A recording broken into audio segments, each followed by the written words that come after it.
Hello friends, নমস্কার। সবাই কেমন আছেন? সবাইকে অনেক অনেক শুভেচ্ছা। আমি তো ভালোই আছি। তো আমার চ্যানেলে তো আপনাদের স্বাগতম। অনেক দিন পরে একটা বড় ভিডিও দিলাম, তাও বেশি বড় না। তো এই গরমে একটা রেসিপি নিয়ে আসলাম, নতুন না, অনেক পুরাতন, লাউয়ের তরকারি। তো প্রথমেই আমি একটু জিরে ভেজে নিয়ে এই জিরাটা গুঁড়ো করে রাখবো। এরপরে আমি মাছটাও ভেজে রেখে নিয়েছি, মাছটা খুব কড়া করে ভেজেছি। এখন আমি তেল দিয়ে একবারে জিরে দিয়ে একেবারেই এক সম্বরে দিয়ে আমি নামিয়ে নেব। তো লাউয়ের তরকারি কম বেশি সবাই খেতে পছন্দ করে, আর এই গরমে বেশি বেশি লাউ খাবেন। লাউয়ে জলের পরিমাণ খুব বেশি থাকে, তাই এটা স্বাস্থ্যের পক্ষে খুবই ভালো। আর মরিচ দিলাম, আর আমি মরিচ দিছি একটু ঝাল মরিচ, বোম্বাই মরিচ। এই মরিচগুলো একটা আলাদা গন্ধ, একটা ফ্লেভার আসে, অল্প দিলেই হয়ে যায়।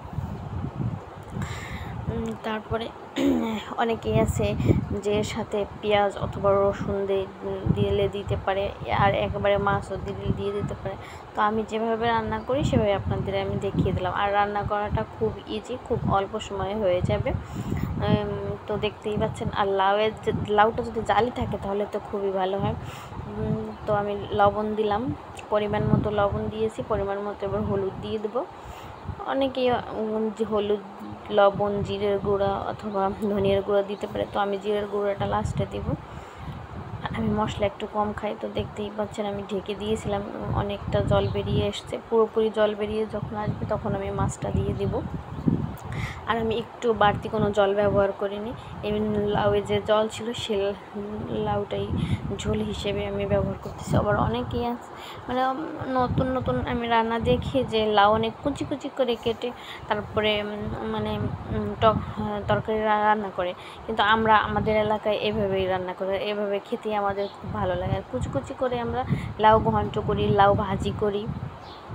তো দেখতেই পাচ্ছেন এখন আমি মাছটা দিয়ে দিলাম। আর মাছটা একটু কড়া করে ভেজেছি, এজন্য লাউয়ের ভিতরে একটু দিয়ে দেব, যাতে একটু জাল হলে ভালো হবে। অনেকে আছে লাউয়ের সাথে সাথেই মাছ দিয়ে দেয়, আর আপনাদের ইচ্ছা মতো আপনারা মাছ ভেজে নিতে পারেন। আমি কড়া করেই ভাজি। তো আমার তরকারিটা হয়ে এসেছে, এখন আমি জিরের গুঁড়ো দিয়ে দেব।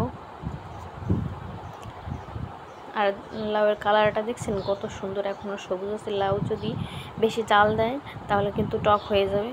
খুব অল্প পরিমাণে জাল দেবেন। আর লাউ খুব জালি, মানে একটা নরম তরকারি, যা জাল দেওয়ার সাথে সাথেই মনে করেন যে এটা সিদ্ধ হয়ে যায়, এই জন্য অতিরিক্ত পরিমাণে জালের দরকার হয় না। আর যদি বেশি জাল হয়ে যায় তাহলে কালার কিন্তু সবুজ থাকে না, এই জন্য বেশি জাল দেবেন না। তো দেখতেই পাচ্ছেন কত সুন্দর তরকারিটা কালার এসেছে। তো আমার চ্যানেলটাকে সবাই সাবস্ক্রাইব করবেন, লাইক করবেন, কমেন্ট করবেন। সবাই ভালো থাকবেন, সবাইকে অনেক অনেক